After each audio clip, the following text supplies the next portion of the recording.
Hi guys, been getting plenty of requests after my two videos of batting to share a few thoughts on the mental side of the game, and I think the mental side of the game is incredibly important. In fact, I think probably 90-95% of the game is mental and about decision making. So I'm going to share a few things that I think are important about the mental side of the game. First of all, we'll start with visualization. So I do a lot of that. Unfortunately, I do most of it when I should be sleeping, and it stops me from doing that. But I like to think about who I'm coming up against. So for instance, say I'm playing against England in an Ashes game, and I think about Stuart Broad and where he's likely to bowl to me, where I'm going to score my runs. I picture him running in at me. I picture hitting the ball through the gap and going to the boundary. Same with, James Anderson or Chris Wokes or Ben Stokes, those guys running in at me and thinking of how they're trying to get me out. Even just playing a nice forward defence, visualising that, and or a nice leave. Just seeing them running in at me and playing the ball and doing that over and over again and getting a feel for it at the same time, just thinking about how I'm going to play, how I'm going to score runs, how I'm going to survive. I think that's really important. So if you can, I think set aside a time to visualize. I should probably do that a bit better instead of doing it while I'm sleeping, but I'm still getting that visualization in. The next thing I think is routine. I think routine's really important. So for me, I do the same thing every time I walk to the crease.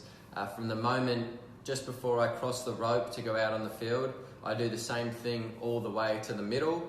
I do the same thing once I get to the middle, and then I do the same thing every ball. So that's, I mess around with myself and touch a few different parts of my body. I do one in the middle, 2 taps behind my foot. I look up again, I do 2 taps behind my foot, then I do 1 tap, and then I'm good to play. And I do that every ball. So it's just something to go back to. And that way I can just think about my routine and not worry or think too much about what's going on at the other end, because I've done all that. I've done all the visualizing. I know what's happening, and it's just about playing the ball now. So I do that every ball, and in between balls, if I say I forward defend one, nothing's happening, ball's dead, walk away, switch off for a little bit, give yourself a few seconds, because we can't be focused the whole time. So if you get a chance to switch your brain off and just relax for a few seconds, I think that's important. So I walk to square leg, a few steps that way, and just mess around. I look at things on the ground. If there's loose bits of turf, I kind of hit them away, and I just sort of switch off, and then I get back to the crease and go through my routine again every ball. And I think that's really important. Also, when you're at the other end, you're at the non-strikers end, I think it's important to switch off down there. You're not facing.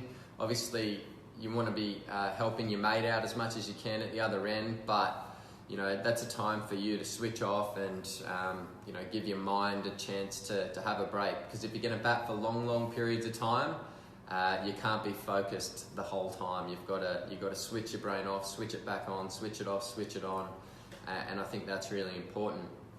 The next one, I think I guess probably my final bit of advice is, for me, it's important to let go of urges out in the middle and catch my thinking. So particularly in the longer form of the game, where you want to bat for long periods of time, you want to be out in the middle batting.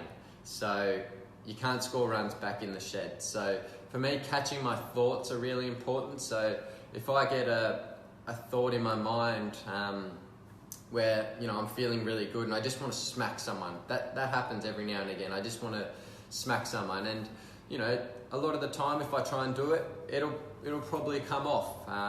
But you have to be able to think and say, is this the right thing for the team right now? If I get out, or if I don't execute the way I want to do, what does that look like? And where am I going to be?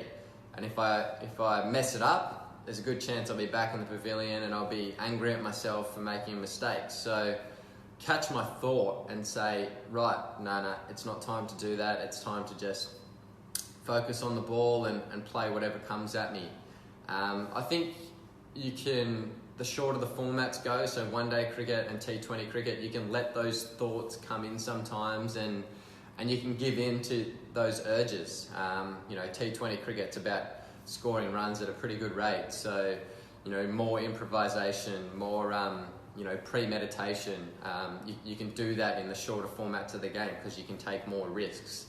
But for me, particularly in the long form of the game, it's catching my thoughts as they're happening, not waiting until I've made a mistake and then catching it afterwards and being angry at myself back in the sheds. It's catching it before it actually happens. So for me, I think those are the most important things. Obviously batting for long periods of time, you've got to concentrate for long periods of time. So in the nets, concentrate on facing each ball, training as if you're playing, being disciplined with yourself, not getting out in the nets, because you can train really bad habits. So discipline, catching your thoughts, routines, and visualization.